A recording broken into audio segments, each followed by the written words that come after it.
In the 1940s, early forms of telecommunication, such as telephones and radios, relied on devices called valves, or vacuum tubes.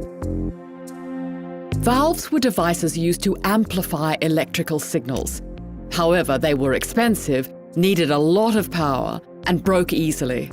They were also quite large, which made the equipment they were part of quite chunky. ENIAC, the world's first electronic computer, was built in 1947.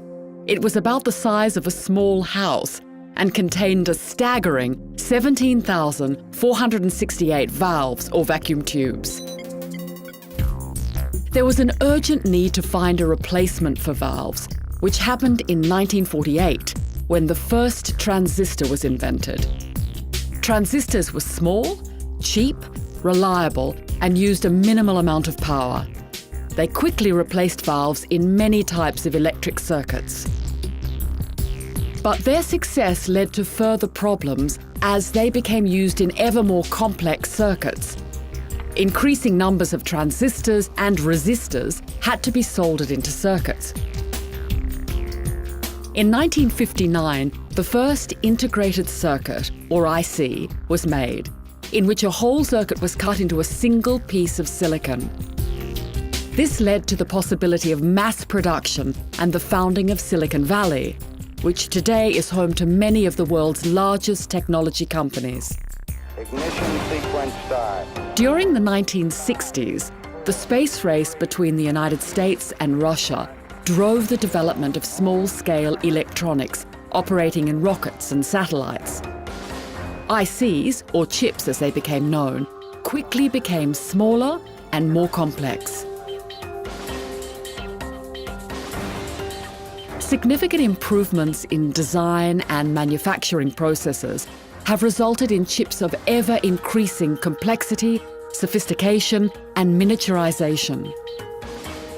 By the start of the 21st century, the chips used in powerful computers were delivering processing speeds that allowed filmmakers to create whole stories using computer-generated imagery, or CGI. These days, people known as teardown experts make a living from identifying the design chips and components in the latest electronic devices as soon as they're released into the market. These silicon chips have led to the revolution in electronics and the vast number of electronic devices that enhance our daily lives.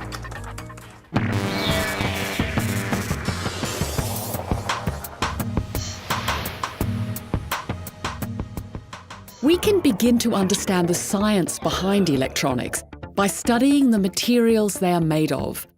Materials can be classified into conductors, insulators, and semiconductors in terms of their electrical conductivity.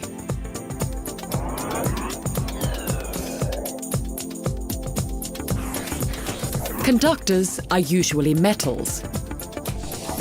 In a material that conducts, the outer electrons are not bound to a particular atom. They move freely within the material.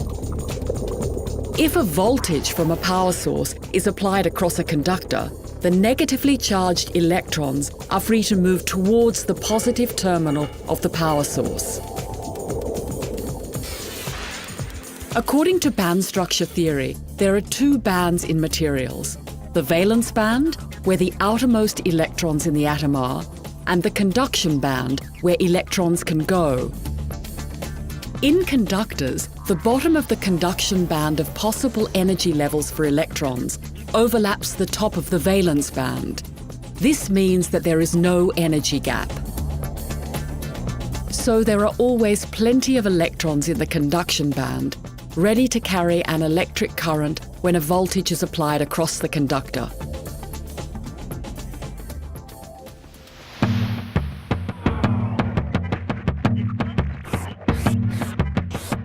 In insulators, all outer or valence electrons are closely bound to atoms. Glass is an insulator, and its major component is silica, or silicon dioxide. It forms a crystal structure of silicon and oxygen atoms sharing electrons in covalent bonds. There are no free electrons. If a voltage is applied across an insulator, there are no free electrons available to carry a current.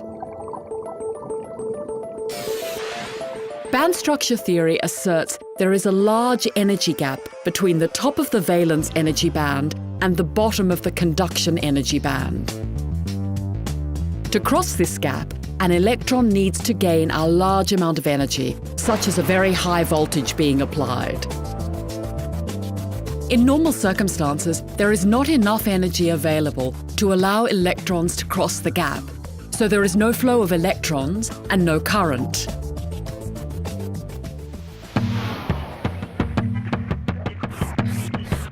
Silica, or silicon dioxide, is an insulator, but the elements silicon and germanium are examples of semiconductors. On the periodic table, semiconductors are elements that have properties in between conductors and insulators. Semiconductor atoms, with 4 valency electrons each, form covalent bonds with 4 neighbours, so that each atom sees 8 electrons in its outer shell. In terms of band structure theory, there is a gap between the valence band of electron energies and the conduction band. But this gap is smaller than for insulators. So a small amount of energy can sometimes make an electron free to move. For example, if the material is heated, some electrons gain sufficient energy to move into the conduction band and carry a current when a voltage is applied.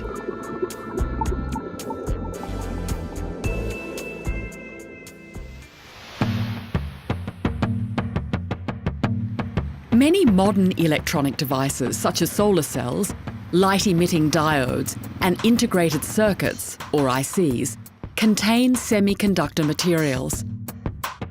So how can a material that doesn't really want to conduct electricity well be made to conduct? Doping, or adding small amounts of other substances, can boost the conductivity of a semiconductor. There are 2 types of doped semiconductor material, P and N type. Remember that silicon or germanium atoms with 4 outer electrons each bond to each other by sharing their outer electrons so that they see 8 electrons in their outer shell.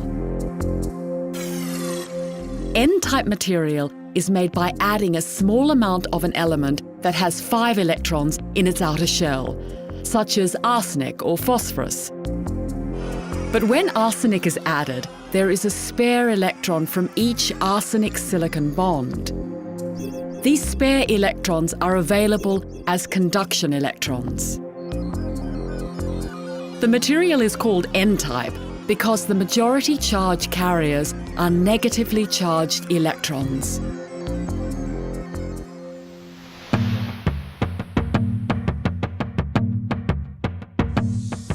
P-type material is made by adding a small amount of an element that has 3 electrons in its outer shell, such as aluminium or gallium. Where aluminium infiltrates the silicon lattice, there's a missing electron or net positive charge, referred to as a hole. The material is called P-type because the majority charge carriers are positively charged holes. When a voltage is applied across the material, holes move by electrons from neighbouring atoms moving into existing holes and leaving behind new holes. As this process is repeated, the holes effectively move one way, as electrons move the other way, from atom to atom. To summarise, in both N-type and P-type materials, we add a small amount of another material to the silicon. This creates a semiconductor with a boosted conductivity and an improved ability to conduct electrons.